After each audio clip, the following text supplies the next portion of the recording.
Ladies and gentlemen, welcome to your WWE No Mercy 2017 preview and predictions. We've got 8 total matches on this card, 7 of which are on the main show, and John and I are going to predict every single one of them. John, how are you feeling about this show?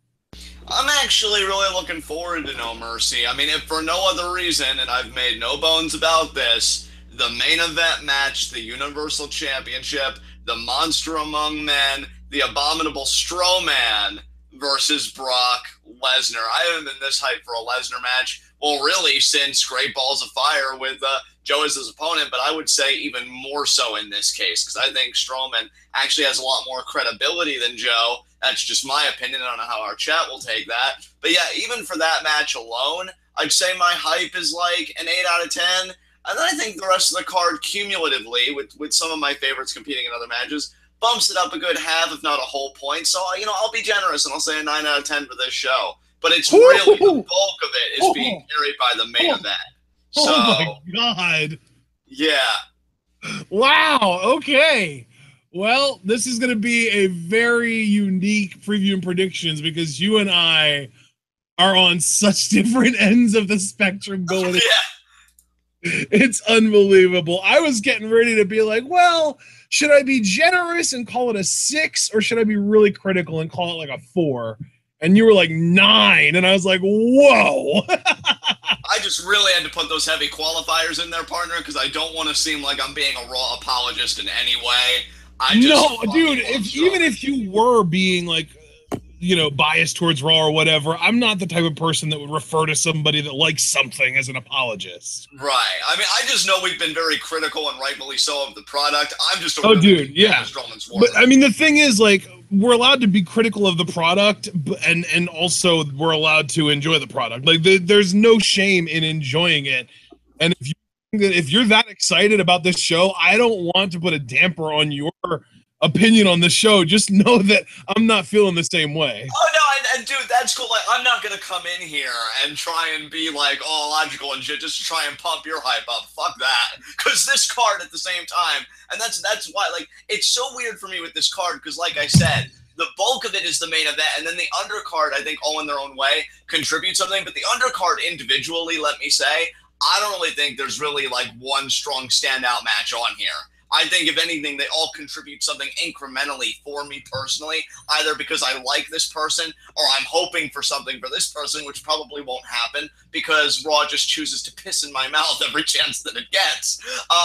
So yeah, but I am excited to do these with you. I love doing preview and predictions every time because it's either going to be very cynical or very spirited or what the fuck ever. And then we get our chat's opinions, which is always very varied and colorful. So, yeah, man, I'm ready to dive right into this whenever you are. Let's do this. All right. And yeah, we've got Storyteller Wes in chat here, too, so we can kind of offer the 2 different ends of the perspective spectrum here for him to see. Guys, to me, John said this was like a 9 out of 10. I'll be generous, and I'll say 6 out of 10 for my excitement for this show. And the only reason that I'm deciding to be generous is because I am genuinely looking forward to the match, Lesnar-Strowman, even though I have it in my head that the result that I think would be the best way to go is not going to be the way that they go. I do have a rant about that, and I'll probably have Ashton talk about that match first because I know I can be with my rants, but just know I do have a little rant coming, and not even in an angry way, just in a very passionate, spirited way. But that'll come later. What match do you want to tackle first, brother? Dude, it's funny to me that you say you have a rant about that match because I got to tell you, I have a rant about like 3 or 4, maybe even 5 of these matches, to be honest. Hey, brother, I can't wait. That's why I love doing these. I love doing these because we each come with a different perspective and we hammer shit out. So where are we starting? Let's start with the pre-show match. We've got Apollo Crews taking on Elias. You know what, brother? I'm going to be very straightforward with this just so I can give you the ball. I think Elias should win here, and this isn't going to be the first time I mention him tonight. I think Elias should win. I have nothing against Crews. Actually, him doing the whole Titus brand hasn't been nearly as awful as I thought it would be, but it's actually funny that Akira Tozawa got more of a rub out of it than he did. I still don't think Apollo Crews is going anywhere. you know, I hate to say it, with a guy that talented in ring, we may have to be talking about a release or maybe a retread back to NXT. Meanwhile, I think Elias Sampson, his needle is moving north. I think you'd be stupid to have Elias lose here. That's just my opinion. I think you give him the win to keep building up his credibility. It's hilarious you say that, because I was actually just having a conversation about this match with the people in Discord, and Alex Foster said, "Oh well, there's no way Elias isn't winning this," and I was just like, "Are you sure about that?" And it made me realize, like, no, they're probably going to have Apollo go over here just because they don't care about either one of these guys. So why not just keep up with the 50-50 bullshit? Oh, God. So not only do I side with Foster on something, but I'm actually opposite of you with something, which, I mean, isn't necessarily surprising given the history of preview predictions, but, like, all the alignments to come out that way. God damn it. I'm still going with Elias, though, for the win. I just think he's on the up and up, and I would almost be angry if Cruz won, not because he's not talented, but because, like, you haven't done anything with him, and how am I supposed to believe that if you beat Elias, right, that you're going to do anything after the fact? I don't know, but I can understand what you're saying, because, I mean, Raw is ridiculous like that. They would just give him a random win out of nowhere when he's done fuck all these months prior, but I'm still going to have faith and pick Elias. Absolutely, guys. All right, well, immediately, first match of the night, and yeah, we're already disagreeing, and I think that this is going to be a trend that continues, because my predictions, apologies to you guys if you're bored or angry or annoyed by it, but my predictions are basically going to be like the most boring options possible, because that's just what I think WWE is going to do. So let's get into match one of this show, the match that means the least easily, because it's basically meaningless. Finn Balor versus Bray Wyatt. Again, just going to be very short and sweet. Finn, I've really got to give Finn credit. I think he's one of the only reasons I even remotely care about this. I've been saying for a while now that the best thing about Finn kind of toiling in the mid-card is it's really allowed me to appreciate him a lot more when I felt like I got burnt out by him a little bit towards the tail end of his NXT run. So I am grateful for that. I thought he had a great promo against Bray on the kind of go-home show before No Mercy, where he said, you know, if the man created the demon, who's really more dangerous? You know, I thought that was a very interesting thing to kind of pose to Bray. All the commentary I've ever had to say about Bray Wyatt, it's just a retread here, so I'm not even going to bother with it. I think Finn wins. Yeah, you know, it's Bray Wyatt we're talking about. I have no reason to think that he will win. And I'm just going to say, yeah, Balor gets the W here. What about you? Yeah, we're going to agree on this one. This is an easy one. It's funny, though, that the match with the least stakes is the match that we're agreeing on immediately, because really this is, I mean, don't get me wrong, I appreciate Bray as a performer, but WWE sees literally nothing in him at this point. I think that they are under the impression that they've created a new Undertaker-type character when they've literally never done anything close to that with Bray yet, and probably pretty content with where he is right now.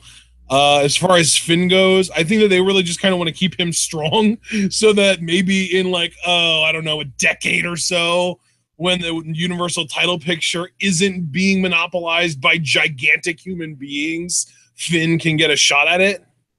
I mean, it just really says something that WWE has beaten me down so bad when it comes to Bray Wyatt. I don't even have it in me to rant anymore. It's like they've numbed me, and it's just my acceptance. Like, yeah, this is his life. And I remember thinking... Remember how excited we were for Bray Wyatt when he was in NXT? Oh, my God. Dude, I still, at times, go back and I listen to that NXT farewell promo, and it's hard for me not to cry. Oh, yeah, the Down with the Machine one, yeah. Yeah, not because of just how great the promo is, but because, wow, Bray... How far he's fallen. Yeah, you could have been a contender, and they fucking ruined you. They ruined you so bad. Like... God damn it. And Balor, I'll be honest, I kind of worry the same thing for Balor at times. I'm not saying it's nearly as bad, but you never know. And that was the guy that's like, oh, if you screw this up, Vince, we will physically kill you. Well, you know, I guess they're daring you to do something about it because he's still toiling in the freaking mid-card.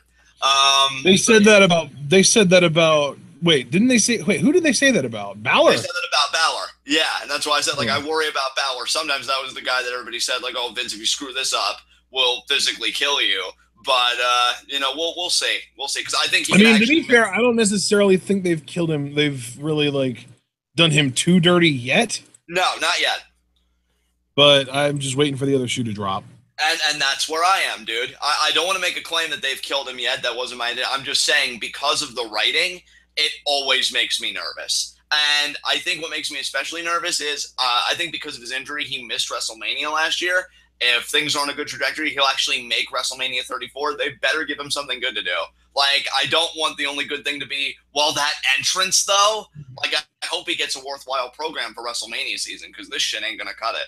So, Balor for the win, and we just move on to the future, which I'm guessing would be Survivor Series on the Raw side. So, yeah, I'm guessing these guys are going to be on opposite ends of a 5-on-5 tag team match at Survivor Series. If I'm speculating. I mean, you're probably not even wrong, so why fight it? But we both agree, though, Balor's winning. Guess nothing more to say than that. We can move on. All right. Well, here's the thing, guys. This might technically be No Mercy, but at its soul, at its core, it's still Night of Champions because every single Raw championship is on the line on this show. And let's just start things off with the title that probably means the least at this point, the Cruiserweights. Neville versus Enzo Amore. I know there are a lot of people that are thoroughly convinced that WWE is putting the title on Enzo here, but I'm sticking to my guns. My boy Neville is keeping it.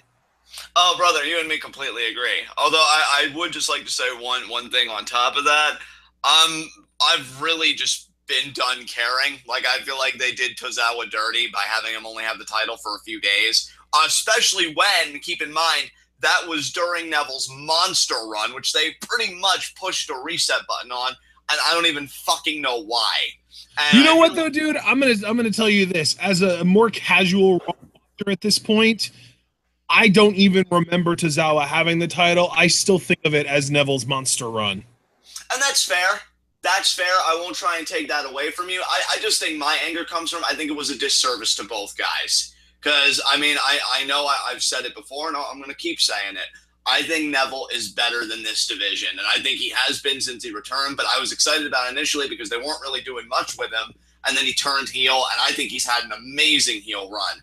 I'd like to see him broaden the scope a little bit being a heel, maybe get up in Seth Rollins' face, or Balor's face for that matter, or anybody, that isn't a part of that whole 205 Live universe. That said, keeping it focused on the match, Enzo's pretty much worthless. I mean, that's another tragedy. Of course, I think he does share a good bit of the responsibility with all the stories and stuff that have come out, but I don't think they're going to do anything serious with him.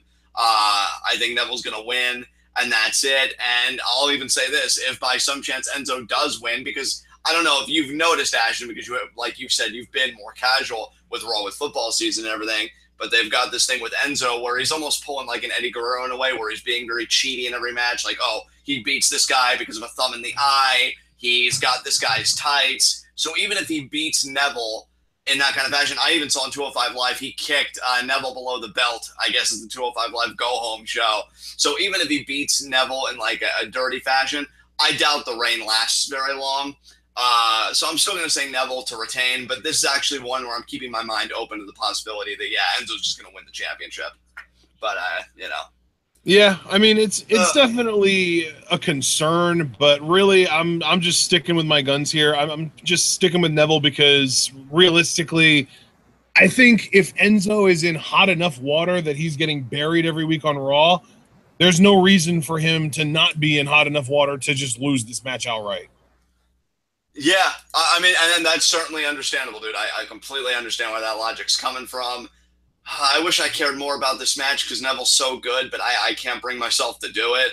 And really, I think it's just going to be... You know what? You say that, but I'm pretty sure we'll be rooting hard for Neville and caring about the match while it's happening. Oh, my crazy ass. I'll be seeing Neville do his brilliant stuff. I'll go full Johnny Scumbag, like, yes, do a red arrow right on his trach. But in the meantime, I'm just like, meh, Neville retains. So Absolutely. What comes after this? Well, I mean, we have 3 mid-card sort of titles that we can talk about in really any order, but at this point, we might as well just go in the order I have them listed in the description. Tag Championships, Rollins and Ambrose versus The Bar. I think Rollins and Ambrose retain. I mean, in my mind, I don't know when they're expected to be back, but I always thought the Revival were going to be the ones to beat Rollins and Ambrose in an epic tag team program. Oh yeah, that sounds great. I think that the revival is supposed to be coming back in the next month or two. Oh, so not that much like yeah. If that's the case, Ashton, if you're right and it's that close, no reason to put it on Sheamus and Cesaro to me. You keep it Agree. on Rollins and Ambrose. I mean, hell, depending on what Reigns' November is looking like, I still think we'll get like a Shield reunion somewhat at Survivor Series. Might as well have the tag belts on them so that it fucking looks nice. Really, it's not even, I'm being honest, this isn't even about me wanting the bar to break up because everybody knows I want Cesaro to do singles. I just think that Rollins and Ambrose are the focus right now in the division. This has nothing to do with my Cesaro bias. I just feel like their time is kind of passed right now. And yeah, Rollins and Ambrose are going to retain. Don't know what they're going to do next while they're waiting for the revival. Maybe it will just be the revival, but that should be a 6 series of tag team matches. So yeah, Rollins and Ambrose for the win. Yeah, I'm definitely with you there. I think Rollins and Ambrose are going to retain. Interestingly enough, I do think that the revival and Seth and Dean are going to be on opposite sides of a 5-on-5 tag match at Survivor Series. And then I'm guessing that they're going to end up having this, the kind of the big title match on whatever pay-per-view is Raw branded in December.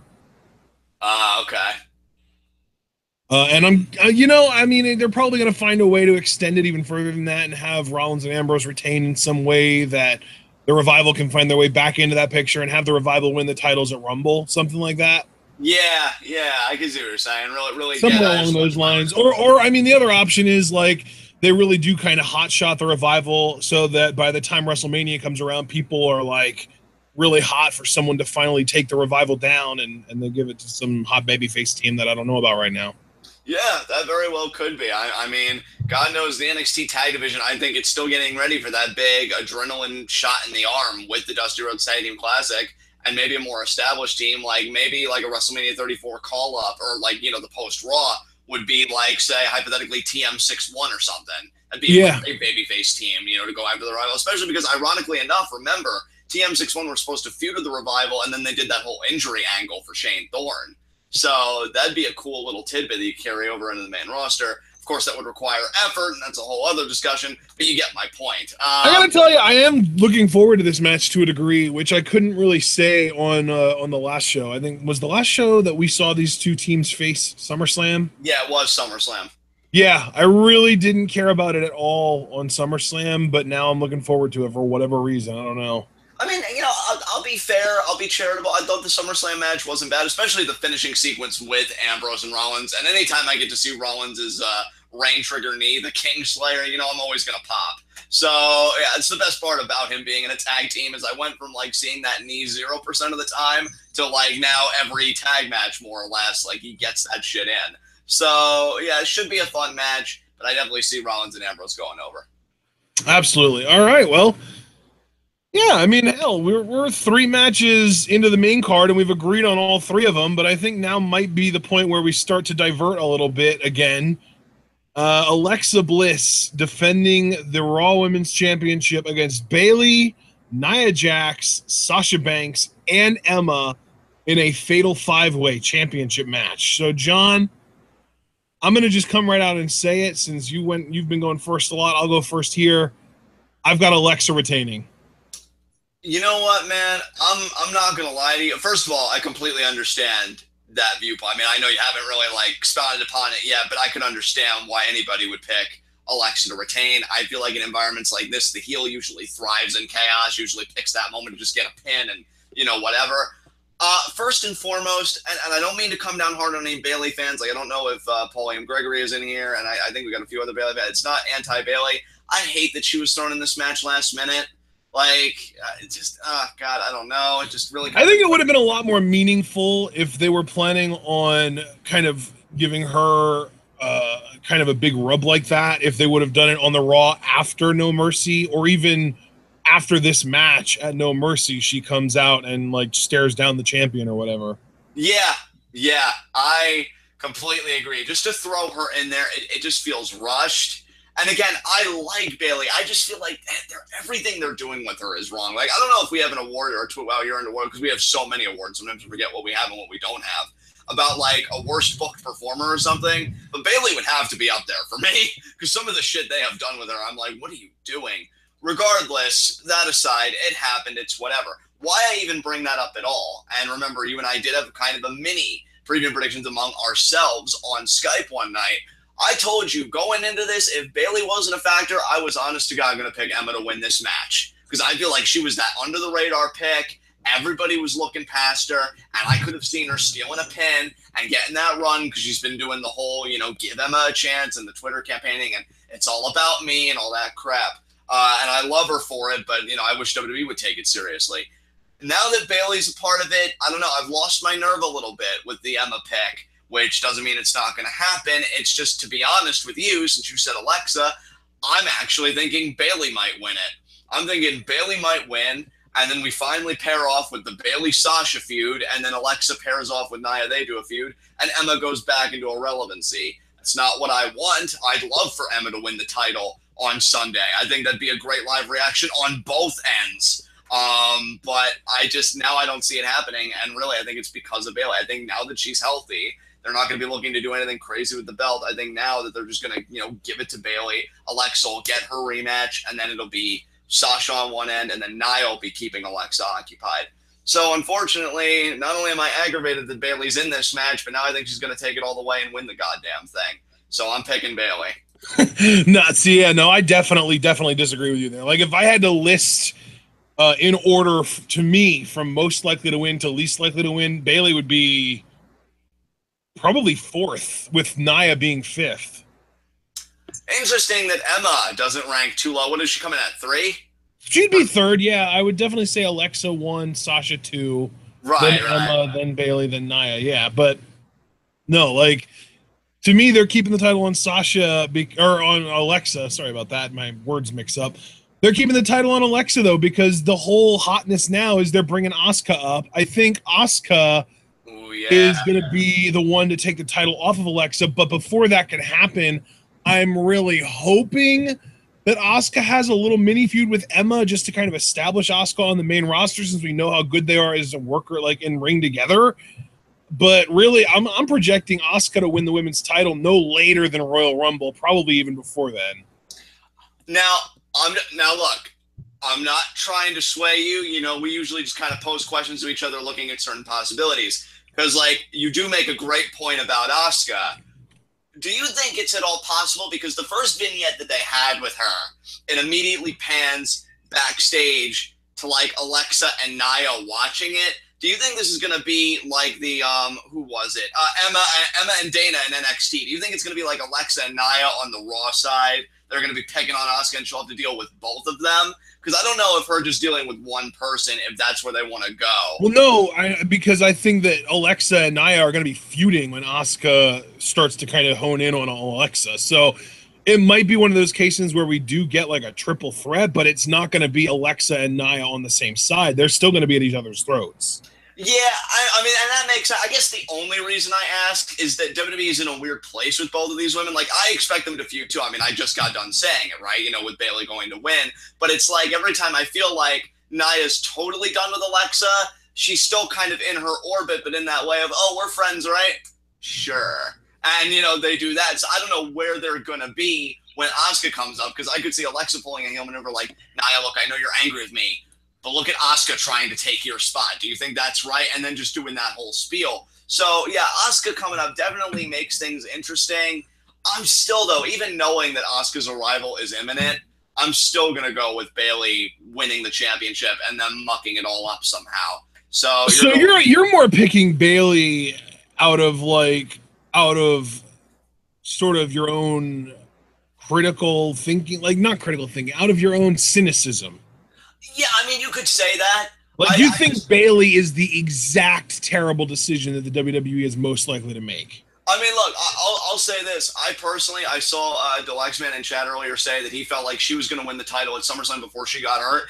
And I agree. That seemed to be where the story was going, because she beat Sasha to get that title shot. Well, no, but see, that I have to disagree there, because there were reports of coming out from Meltzer saying that the plan was never to take the title off of Alexa to begin with, so the change in her opponent didn't even matter. So wait, was it going to be Sasha? Was she going to cost Bayley the match? Was Alexa just going to retain again? Alexa was just going to retain again. Jesus Christ, they're so fucking stupid. And that's why I'm even thinking, like, everyone's saying, oh, Emma's only in this match to eat the pin. Would anyone really be surprised if Bayley was the one to eat Alexa's pin? Honestly, no. I mean, with how they've humiliated Bayley, for Alexa, wouldn't surprise me if they did it again. At the same time, though, see, and that's another thing why I'm even picking Bayley, because I don't even know if WWE knows what they want to do with this division. And I do think that's why Asuka will help a little bit, because I think then Asuka's just going to become the primary focus. You know what I mean? Like, oh, everything's easy now because all roads lead to Asuka kind of thing. But I think in the meantime, yeah, it really is a tough call because honestly, I am waffling between, like, my ranking would be Bayley 1, she just came last minute. I think they're going to want to go all the way with it. Emma 2, because of that chaos factor of nobody's really looking at her and she gets it. And then I would agree with you about Asuka retaining. Or not Asuka, Alexa, excuse me. And then Sasha winning, and then, like you, I'd have Nia 5th. I just think she's that person where it's like, oh, she's so dominant, but she never gets the job done. That's who Nia Jax is. All that considered, I'm just going to stay staunch with my pick, and I'm going to say Bayley. You seem pretty committed to Alexa, so we'll see how the Fatal 5-Way goes. But they need to get their shit together with this division because with Asuka coming up, they better. I mean, guys, let's not forget, this is the same Bayley who literally got booed by her. Like, it's not her hometown crowd, but Brooklyn was like the place that she was made in. Like the, Brooklyn takeover Brooklyn match against Sasha was like the quintessential Bayley match. Like that was the moment where like the crowd was 100% behind her. And then the following year against Asuka too. Like Bayley in Brooklyn getting booed to me is like, yeah, that character is dead. They either need to change it or relegate her back to NXT and bring her up in a year or two. I don't know, man. We're gonna see. Or I mean, at the very least, just send her over to SmackDown for a change of scenery. Because I mean, if I'm being honest, like in a way, I kind of hope you're right that Alexa retains. Because I'm still adoring Alexa's work. I'm not over her by any means. I think she's been putting her back into this title. She's the only one. In fact, to give Alexa the biggest compliment I can, she's the only one to me really making Nia look good. Because if you see like her body language and her facial expressions when it seems like Nia's going to destroy her, she's the only one really selling Nia Jax's threat to me beyond just bumping her as a, like, to me, she's going that extra mile, making Nia look like somebody when to me, she's just. I mean, to be fair, they are basically best friends in real life. So. And you know what? I'd say good for them. Obviously no fault there, but like, yeah, just knowing, Alexa's quality work going beyond just, oh man, let me sell this really bad. Let me just actually sell the fear on top of that. I think she's been a great champion. No qualms with her retaining whatsoever. In fact, I think that would actually keep the division stable. And then Asuka and a heel Alexa Bliss with the promo she could cut could be a very interesting feud when they're ready to give Asuka the title, which in my mind won't take very long. But I just think WWE is going to screw it up somehow. And so, yeah, going back to what you said, this really is a pick rooted in cynicism. And I think Bayley will win. That's fair. I mean, that's the thing, dude, is like you could pick anyone at this point. And if you just say, well, I don't think it's the best decision, but it's WWE, so whatever, I'll be like, yeah, you know what? That makes sense. Let's just go with it. I mean, yeah, you even prefaced your prediction saying like you thought that like your picks are going to be more because you just thought that's what WWE was going to do. So yeah, exactly. I'm just kind of coming in the same camp. Like I could just see WWE being like, guys, we have Asuka coming up, and we have this great heel in Alexa, and somebody that could really be a great heel that nobody's expecting in Emma. But let's just go Bayley, right? And they'll just all have a consensus because nobody knows what they're doing, and this is why I don't care. Really, honestly, thank goodness for NXT because I think their women's division is finally really getting interesting to me again with what they're doing with the whole, Big Tourney and Kyrie and all that stuff. But yeah, Raw women's division. Ugh. So, what comes after this match? Well, our that was kind of our second of these mid-card title matches. Let's get to the final one. The Miz defending the Intercontinental Championship against Jason Angle / Jordan, whatever the hell you want to call him. Again, and you're going to start to notice a theme here. I think that the Miz is retaining. And you know what? I'm going to keep this short and sweet. I actually think Jason Jordan is winning.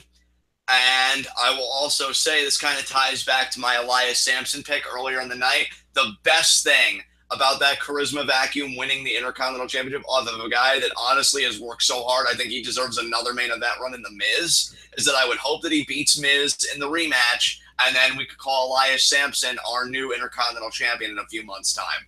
Like, I am ready for Elias to wear some gold. I am ready to walk with Elias, but we need a babyface champion to make that happen. Jason Angle, to me, seems like a good pick for that. So I'm going to go Jason Angle. Plus, honestly, if he doesn't win the belt here, I mean, I don't know how long they want the feud to go. It's already been kind of going a little bit since they didn't do the match at SummerSlam. But if he doesn't get the goods here, you know, what was the whole point of the reveal and everything else? So I'm just going to go Jason Jordan. And if Miz retains, hey, cool, I like the Miz. It's just, to me, I'm looking more about, you know, the future and who other Intercontinental Champions could be. And Elias Sampson has been on my mind a lot. And I think Jason Jordan will be the guy to really get all that going in motion. So I'm going with Jordan.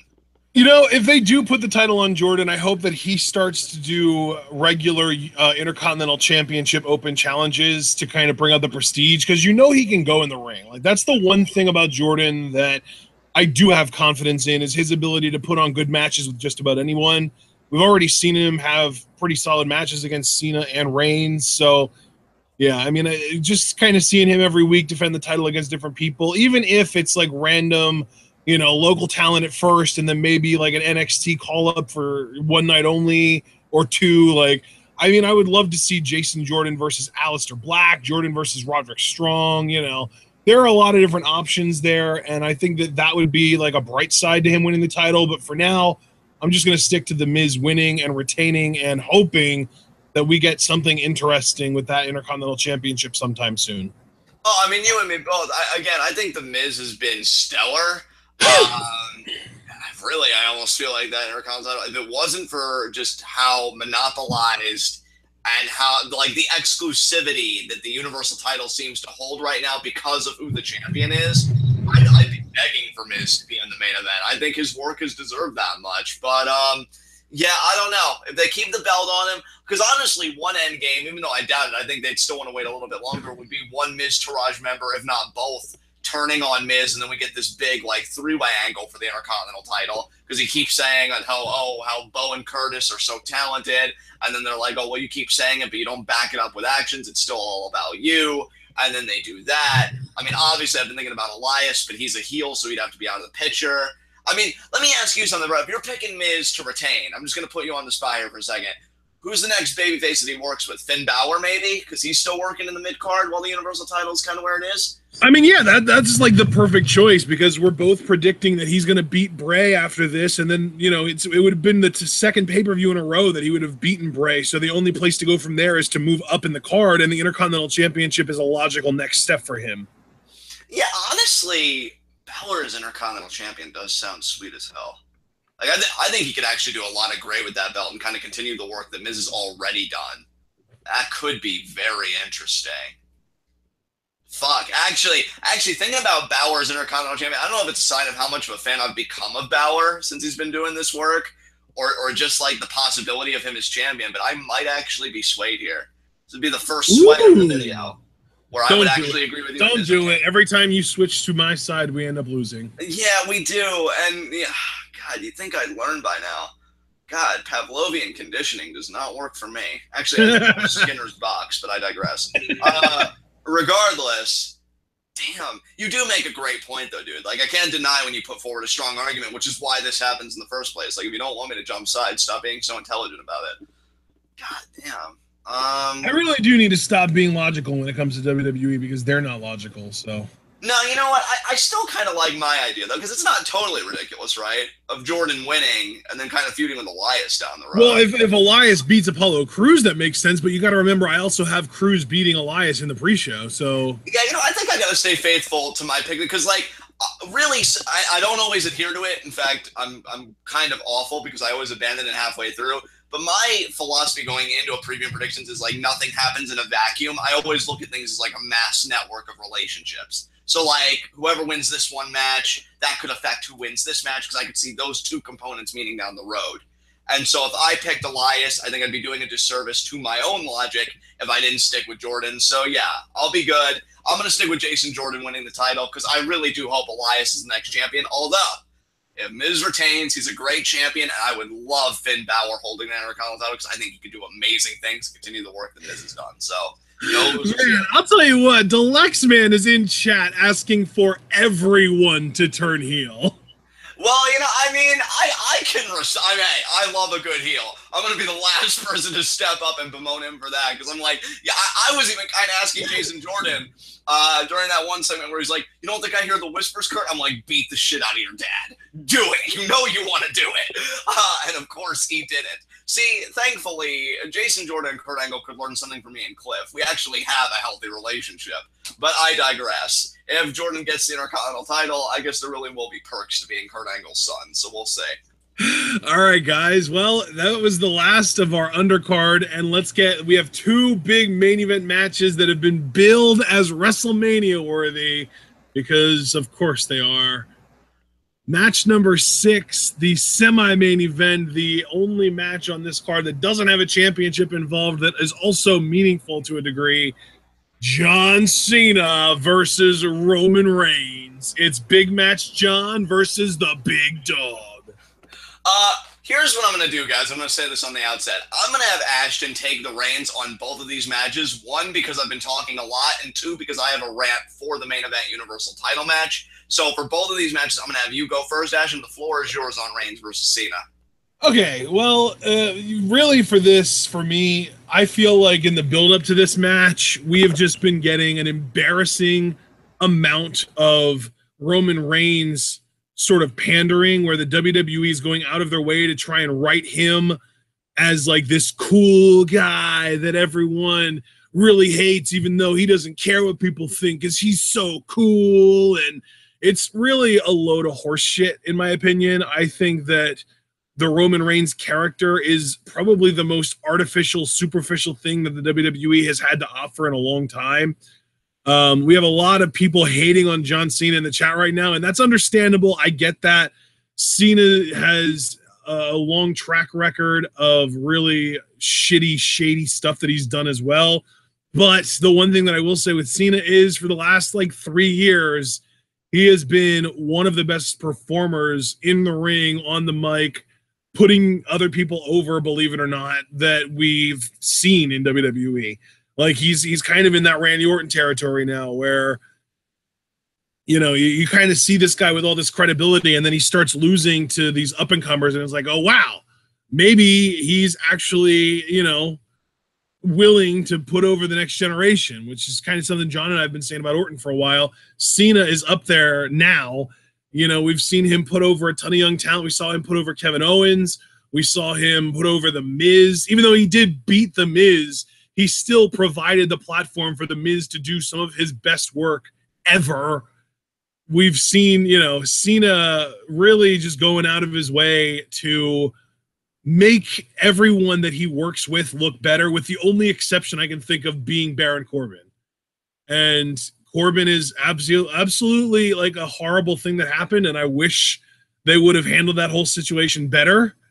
But as of right now, I am a way bigger fan of John Cena than I am of Roman Reigns. Now, that being said, this is an objective preview and predictions, and let's be real, guys. John Cena is legitimately a part-timer at this point. He is around maybe 6 months out of the year because the other 6 months he is either filming his TV show or doing press for WWE and not actually showing up in, road shows and house shows and shit like that, or he's filming movies. We literally have Ferdinand coming out in 4 months now, 3 months now. That movie looks freaking hilarious, and I'm definitely 100% going to watch it. And yeah, Cena is kind of fading out of the WWE. He's probably still going to be around 5-7 years from now, but by then he'll be on an Undertaker schedule where he only works WrestleMania and maybe SummerSlam and maybe a month and a half leading up to those shows. And the rest of the year, he's just going to be doing Hollywood things. So yes, Cena is a part-timer. Roman Reigns is the pet project. I can't stand the fact that Roman Reigns is being pushed as the next guy, or the guy, if you want to go there.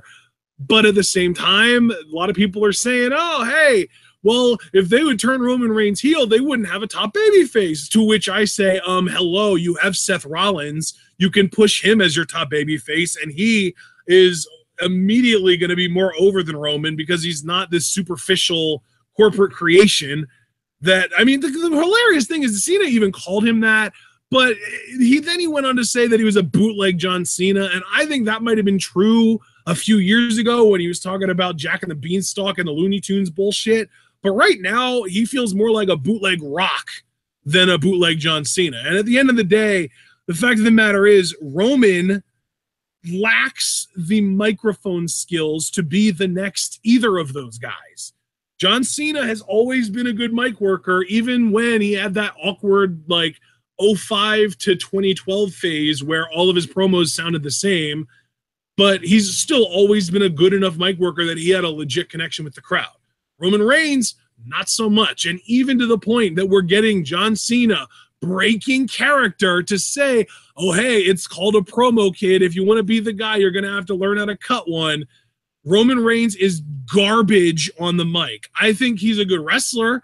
Is he a better wrestler than John Cena? Probably, yeah. But is he a good enough wrestler to overcome his complete and utter lack of mic skills? No. So those are my thoughts on these guys. Winner, pretty easy pick. Again, considering who the pet project is, it's going to be Roman. I'm going to be Roman. So now I'll hand the ball over to John, and let's get your thoughts on this, brother. All right, well, I'm very glad you got all that up. See, that's why I wanted to go first on both of these. You know, dude, I got to be honest.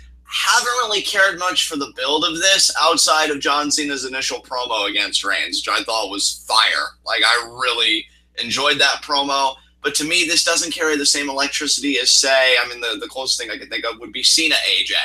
Like, you know, those exchanges, I was actually excited for every match because, to me, I was really invested in both guys.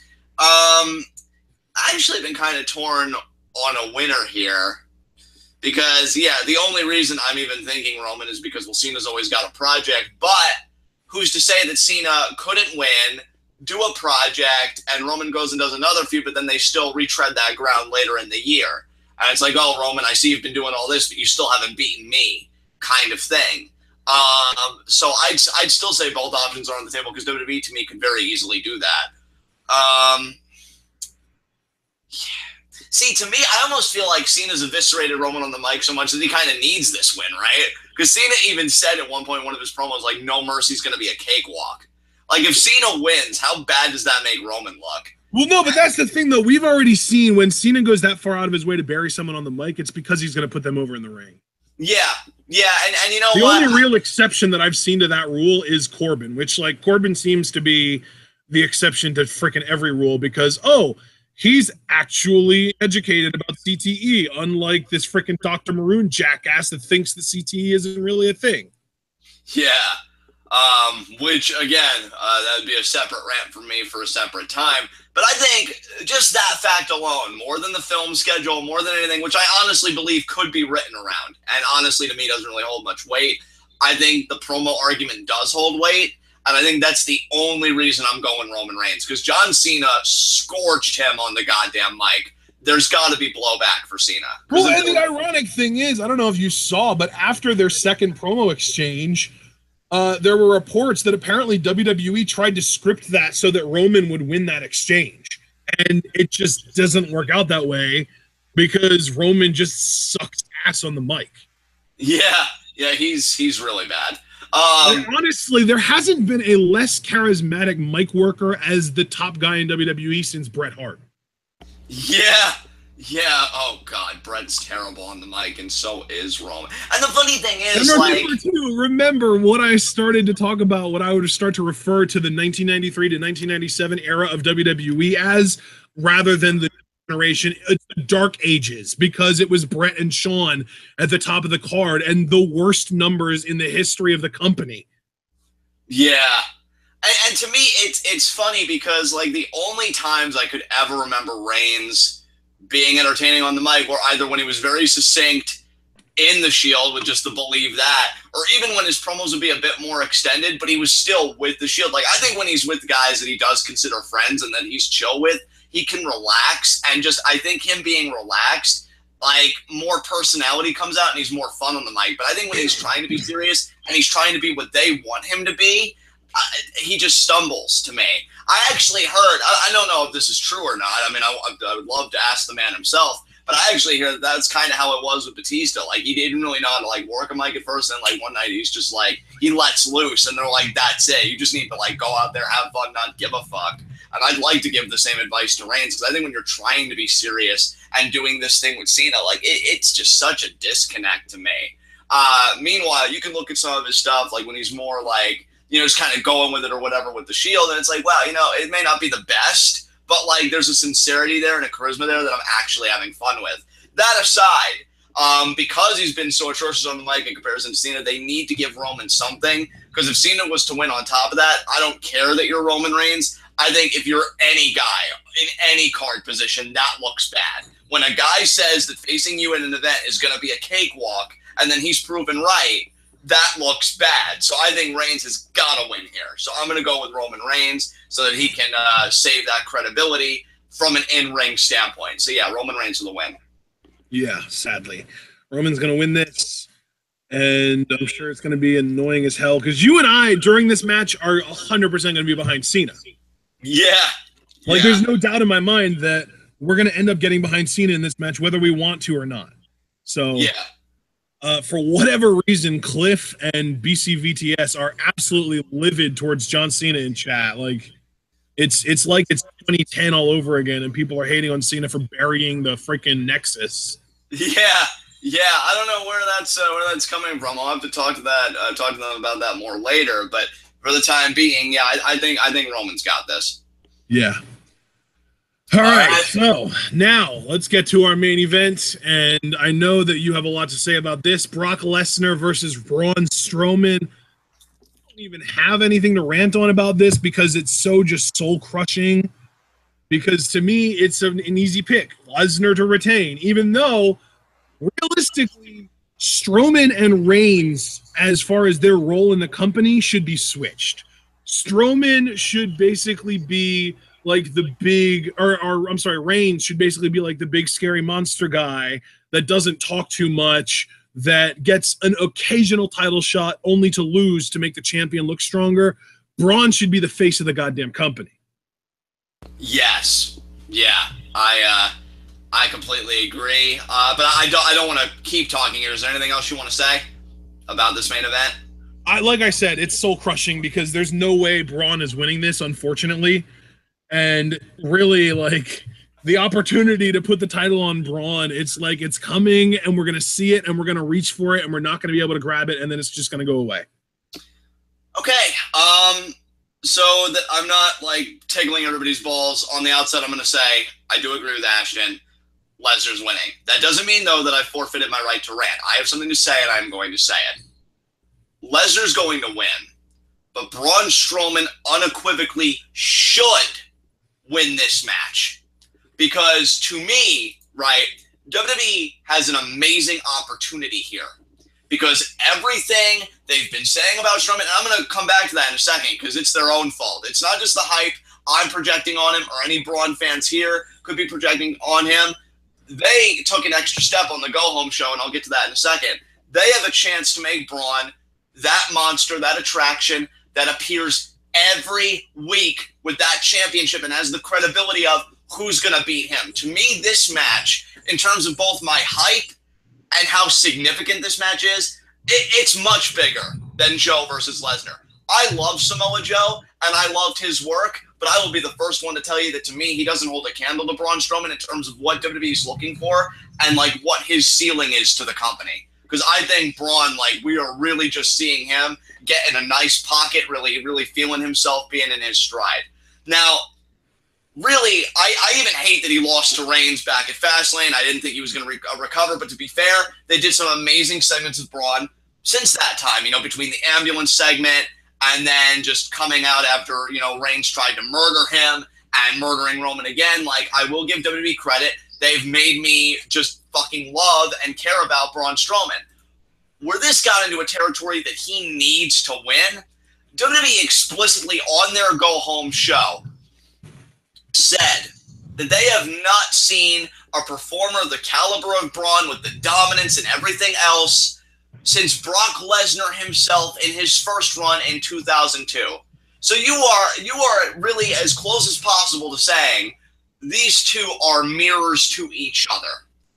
And to me, if Braun at No Mercy does not beat Brock Lesnar, and this is just my opinion, his mystique takes a hit, which I find ironic because in Heyman's promo he said, oh, well, why aren't we focused on the champion? What happens to his mystique? The guy that beat Brock Lesnar, this and that. To me, personally, the mystique started to die a little bit when Goldberg squashed him at Survivor Series. Now, I know it was Goldberg, so that was the way they kind of protected everybody because that's a legend, but still, it humanized him a little bit. So to me, his mystique's already taken a hit, but it's still Lesnar, and I respect that.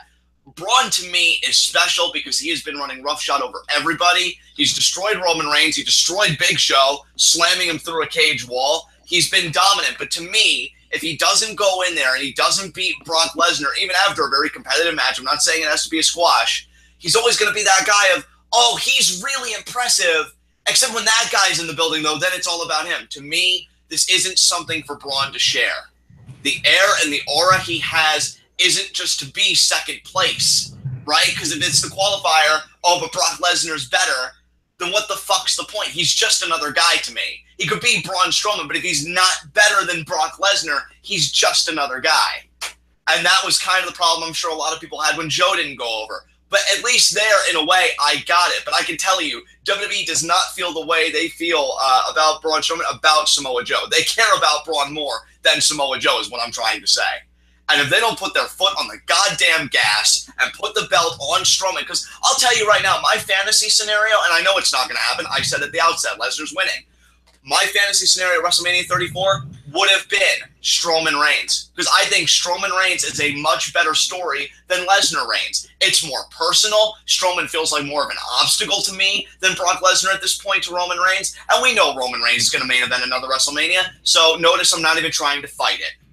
But to me, if they do Lesnar Reigns at Mania and they squander the chance for Strowman to really solidify the momentum he's fucking got, then I don't know what to fucking tell you because I'm just done caring. Like, Braun, to me, he's getting reactions. He's got that attraction quality that Lesnar has, and he's able to maintain it week to week. He doesn't need to take absences to feel special because what he does in the ring week to week is what makes him feel special.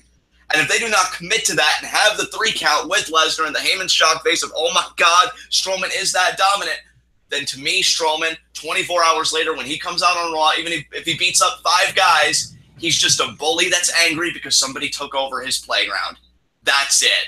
There is a mystique about Braun that you would be fucking him over so hard if you have him lose this match, and that's why I'm so angry, because I do think you're going to fuck him over that hard. And for what? For another Reigns story? So then what? Strowman can beat Reigns? Like, I already know that he can beat Reigns. That's not special. Him beating Brock Lesnar, which an elite group of men have done, that's fucking special. And to me, Braun is special. Go that extra mile for him.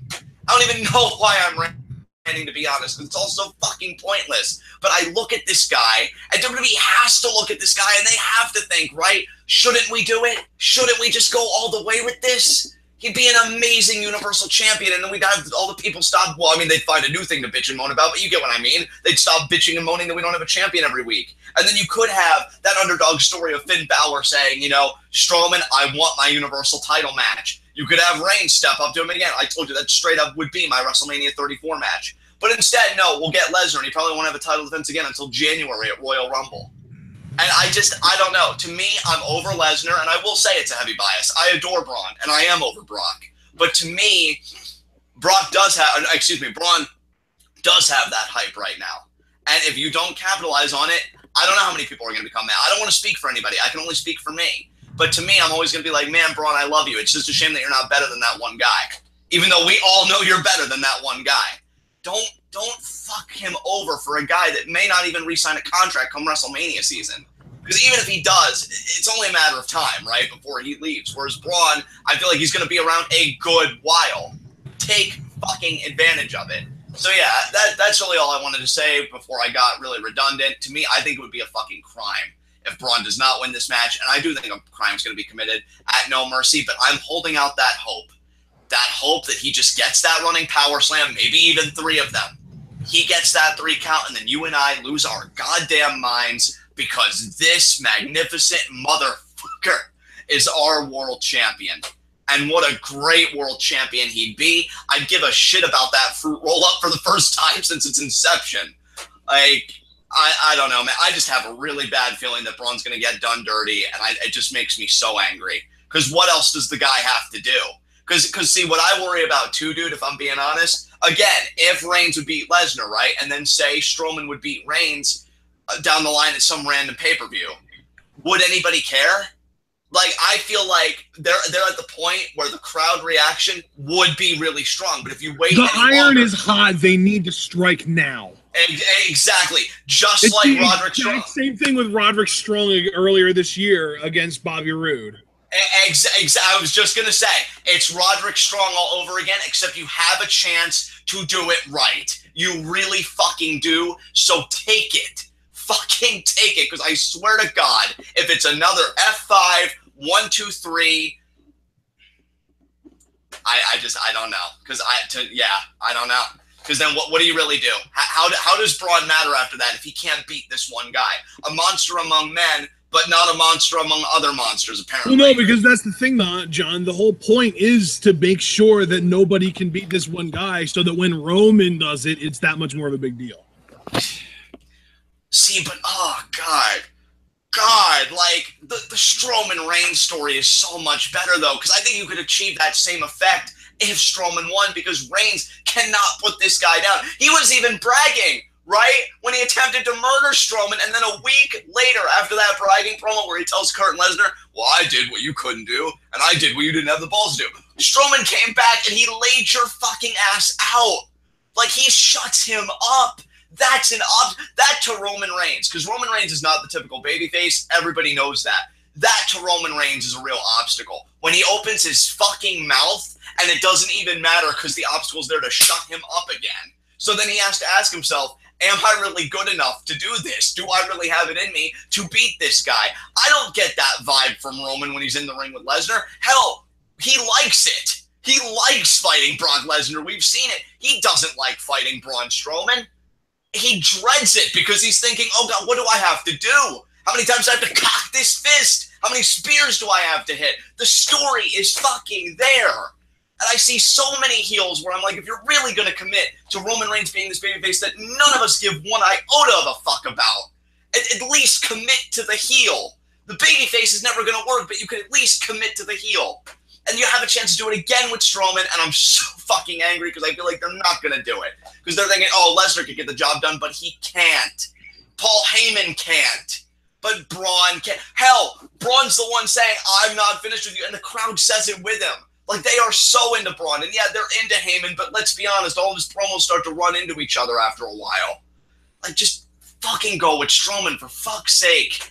But no, again, just to reiterate, Lesnar's winning because there's no imagination, there's no passion, there's no possibility. It's just the same old trite bullshit of, oh, well, Reigns finally beat Lesnar. How about he finally puts down Braun Strowman for good? Maybe that would actually be a worthwhile babyface story. But no, let's just do that. That's fine. To me, I think the thing with Strowman that people might be overlooking is that even though he's kind of like this like tweener heel guy that kind of dominates and destroys smaller opponents and stuff, this dude is one of those rare talents where he is this big, intimidating guy who has the charisma and personality to be a smiling babyface. Yeah. Like, this is, like, you think about the Big Show and how, like, oh, well, the Big Show, he's never really been that big of a deal because, like, he's never really been in the best shape. You know, you can't really expect him to put on these compelling main event matches. He's okay on the mic, but nothing special. Strowman is pretty much above average to great in every category. He's an above average mic worker. He's above average in the ring for a big guy. He has this great presence about him that makes people get like, it's that airport factor. I think Jim Ross used to talk about this, where it's the airport factor, where if a guy's walking around in an airport is everybody paying attention to him because he stands out? You know what I mean? Yeah, Braun has that. I don't know if Roman does. I don't know if Roman has that at all, because Roman is kind of a bigger guy and he's kind of a good-looking guy, but he's not like this big, gigantic, ripped monster like Batista was, even though I think from a skill set perspective, Roman is much closer to Batista than he is to Cena. But then even then, we've got to look at Batista's post-wrestling work. He has been in some of the biggest movies that have kind of come across pop culture in these Guardians of the Galaxy movies. And, you know, when you've got somebody being that big of a deal, there's obviously a level of charisma there. But even, like, I don't even know if Roman has that, because Roman just always comes off as this smug, pretentious prick. And there's just no reason to like him.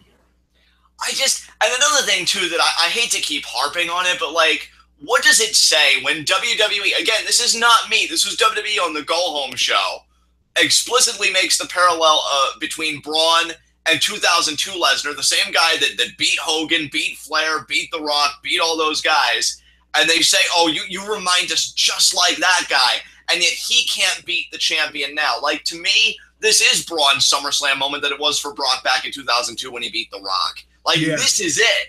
And if he doesn't get it done, they could make Braun here. Like, and then the thing is, Braun, you could say, oh, Braun's already made. But to me, if he loses this match, it does damage that I don't know if it's reparable damage or not. Well, I mean, let me ask you. Well, I mean, I guess you did kind of answer that question, so I don't want you to have to repeat yourself. But I was going to say, like, I've been ranting up here talking about how Braun's mystique could take a hit, how when he would eventually win the title, because I do think he will win the title eventually. It should be here, but ultimately I do think he'll win it eventually. My concern is, would people care? Would it get the kind of reaction and generate the kind of momentum they'd want it to? I mean, do you think those concerns are valid if Braun loses here, or do you think it's hyperbole? Do you think he really could come back from this? Because I just see so much at stake here. No, I mean, the thing is, obviously he could come back from this, but I don't know if they don't pull the trigger here. I don't know if he'll be able to come back to the degree that he would have been made if they would pull the trigger on this. Okay, and see, I think we can agree there, because I've never been a believer in that, like, one loss completely ruins a career. But I just think he's so hard. Like, to me, I'll put it to you this way. This is a lightning in a bottle moment. And either you're going to catch it or you're not. And that's it. Like, either they're going to let this slip or they're going to capture it. No Mercy is going to just have that moment like, oh my God, Braun won the title. And then I would love to know. That's another thing too. Braun would really be tested as a champion right out of the gate because it is football season and everything else. I'd love to see the numbers he would do as Universal Champion in his segments, because I could actually see him being a strong drawing champion. Again, that's just my opinion. But I don't know. It really does come down to how much faith does WWE have in Braun Strowman, and is that enough? And with how often their minds get changed, who knows? What we're talking about, this dude, Braun could be scheduled to win the title, but then the morning after, no, let's just have Lesnar retain. Like, we just don't know. But again, deflated. I'm going to say that Lesnar retains, but fuck, man, I think it's going to be such a horrible call if they do that. Yeah, should be a great match. I mean, again, I'm really, really looking forward to that. I said at the beginning of preview predictions, and we've been going for a while now at this point, that this is the bulk of my hype. This is the bulk of the 9 out of 10 that I gave it. And yeah, to end it, it's still a 9 out of 10. So would you say, like, for example, if this was like a Lesnar versus somebody else that you don't care as much about, so for example, say we get like a Lesnar versus Big Show, someone that you really just don't give a shit about. Yeah, I would say would this be like closer to where I'm at, like a 6-5, somewhere around there? Dude, I'll go even further. I'll go even further than you did. Even if it was somebody I care about relative to how much I care about Braun, to say if it was like a Lesnar versus Seth or Balor or this and that, at most it would be like maybe a 7, maybe an 8. But why Braun is a 9? Like, again, I think they have lightning in a bottle with this dude. They really do. Like, I feel like if Braun gets the win, we could honestly say to each other, we witnessed something special. We witnessed a guy get made. Because I agree with you there, too. Because you touched on earlier, they could really make Braun. I agree with you. I think, yeah, he's gotten good wins, and he's had great moments. Do I think he's been made? No. Until he beats the guy that, destroyed The Undertaker, that's been an obstacle to Roman Reigns, that squashed John Cena. for one of his first world title runs. When he beats that guy, then he gets fucking made. And another thing, too, I want to say very quickly, and the only reason I'm bringing it up is because, again, it is WWE, and they're so just fucking inept. I never know what to expect from them, because I was talking with some friends of mine, and they're like, oh, we expect, like, a dirty finish or a DQ. I hope that doesn't fucking happen. Like, if Braun's going to win, let him win fucking straight up. I don't want cheating. I don't want any of that kind of bullshit. Braun is enough of a beast that he no-sold the German suplex and chokeslam Lesnar. That alone, that segment was enough to tell me Braun can beat Lesnar straight up. Don't do any fucking shenanigans or any of that shit. Just have it go one way or the other. And obviously you guys have heard for all these minutes now the way that I want it to go. But yeah, man, like Strowman to me, I don't care if it would have been Seth, Balor, whatever. I adore those guys, but I don't think they're lightning in a bottle like Braun Strowman is right now. Like, I think we're on the verge of witnessing something special, but that's all at WWE's discretion at this point. And I just don't know where they're going to go. But my cynicism says Lesnar, so there it is. There you have it. Absolutely. All right, guys, remember to like this video. We're going to get to a big announcement here. Not really like a big announcement, like something big changing, but the schedule coming up is getting really fun because really, obviously, we are going to be doing live reactions to No Mercy on Sunday, but then Tuesday at 3 p.m. Eastern Time, we're going to be doing preview and predictions for the entirety of Ultima Lucha 3, the Lucha Underground equivalent of WrestleMania.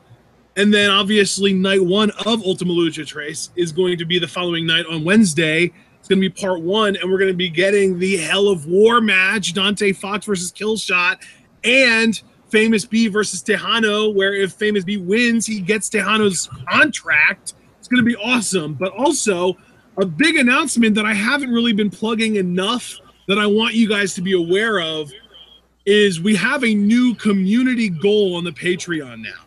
If we can manage to get between everybody in the Patreon that's donating to the Patreon, if people want to add into this, if you want to increase your donation, whatever you want to do to get us up to this, if we hit $120 total on our Patreon between everybody combined, meaning if we get 12 people to donate $10 each, we're there.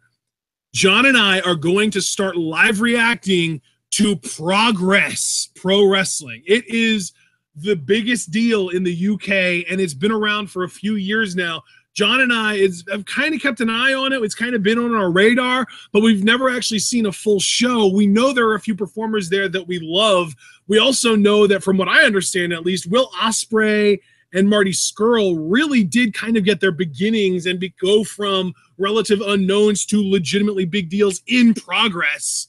So if you're interested in seeing or hearing, I should say, us live react to Progress shows, if we get to $120 grand total overall between everybody on Patreon by the end of September, our first Progress live reaction will be Chapter 1 on the Tuesday, October 3rd. It's that soon, guys. Less than 2 weeks away now. We could be live reacting to the first ever chapter of Progress. So, of course, obviously, it's going to be sort of a drawn out thing where we're only going to be able to live react to one chapter a week, and we're not going to pick and choose. We're just going to go in order from chapter 1 until current. So we're going to just kind of go as they go, but we need to be hitting these Patreon goals because that's going to compensate for Progress on Demand. It's going to compensate for the time that we have to take in order to do the live reactions when otherwise we could have just been watching the videos. It's going to take, it's going to compensate for the amount of time that goes into making the backgrounds for the stuff and everything that goes into creating the actual content rather than just sitting back and watching the show. So if you're interested in Progress live reactions, let us know. Put your money where your mouth is and use that to donate to our Patreon. The link of that is in the description. So, John, I really wanted to get that plug in when we had at least a decent-sized audience. I'm going to Sunday and then on Tuesday and Wednesday and especially on Thursday for our Q&A. I'm going to plug the shit out of it because I really want us to hit this goal. I really want to be able to start live reacting to Progress. But, again, it's got to be worth my time, and that is how you make it worth our time is by donating to the Patreon. Absolutely. The Patreon is how we get all these exciting projects, to come to fruition. I would love to start doing Progress live reactions, guys, and I think you would love it too. I think it would be immensely superior to SmackDown live reactions because the content at Progress is insane. And so, yeah, guys, please, if you can, donate. And, yeah, even if you want to donate just the $3 for those that aren't a part of the Discord yet, that's a great way. You know, again, if only we had like a handful more people joining the Discord, that's only $3 a month. That would get us there in no time. So we're not asking. Well, and that's the crazy thing, too, is if we had 20 people donating $6 a piece, that would be enough for us to do these Progress Live reactions. If we had 40 people in the Discord, then the 40 times $3 minimum for the Discord would get the Progress Live reactions. And I mean, hell, we have like 1,400 subscribers, so we're not even asking for a huge percentage of people to donate to get into the Discord to get us up to this goal. It really doesn't need to be like, oh, $3 donating $40 or 3 people donating $40 a piece. Like, it's nothing that extreme. We have a pretty decent sized fan base. It's not big by any means, but I think that it's a quality fan base. And I think that you guys are interested enough in us live reacting to more high quality wrestling content, not just more WWE, TNA, ROH bullshit, that I think that you guys can get this done. Absolutely. I said in our NXT Twitwell, which was the last commentary we did before. Actually, no, we did a Patreon with the ECW. But I think on the NXT Twitwell, I said, I have faith in you guys to achieve this goal. So, yeah, I mean, let's do it, guys. Let's get to 120 together. Let's get the Progress Live reactions going. I think that would be an incredible time, incredible content for the channel. And because, yeah, I mean, Ashton can even tell you guys, one thing that I tell him when we talk about like the future of Twitwell and, oh, you know, should we drop this content and what else? I always tell him, you know, Twitwell stands for this week in the world of wrestling. And there is so much good stuff in the world of wrestling. The world just isn't WWE. And to be fair, the world just isn't Lucha Underground or New Japan or PWG. Like, there are so many things that we haven't even explored yet. Progress fits under that bill, and I would love to start doing it because, again, I think it would just be strengthening our namesake, exploring the world of wrestling, and I think Progress is a freaking gem. I would love to do live reactions, and I know you guys can get us there. And again, we're not asking for much, you know, per person. Whatever you can do, we are always so grateful. You guys make this shit happen. Without you guys, there's no us doing things like Progress. So let's do it, guys. I really want to see us make this happen. Absolutely. So that being said, I think we're ready to close this out. How about you, John? Yeah, absolutely, man. I will say, to close things out, I'm still pretty hyped for this show. I'm hoping for a miracle and Braun Strowman beating Lesnar. Would you say your hype's about the same for No Mercy? What was your number? Like around that 9 out of 10, and I think you said you were like, what, a 6? Being generous, you said a 6. I think was the generous number. Yeah, I'll stick to the 6. All right, fair enough. That's all I have to say about No Mercy, so you can take us home. All right, guys, remember to like the video. We only have 7 likes. We have 13 people watching now. Somebody randomly gave us a thumbs down. I have no clue where that came from or why they would do that when it literally says preview and predictions in the title. I don't know what people are expecting. So regardless, thank you all who gave us likes. We hope that more people do like the video. Leave a comment when this gets fully processed so that we know what your predictions are for No Mercy. Of course, remember to subscribe if you haven't already. And once you do, click on the little bell icon that pops up for notifications. I have notifications for a few YouTube channels, and it's always good to get immediately notified when they upload, or in our case, when we go live. And in that being said, also, speaking of us going live, check out my Twitter.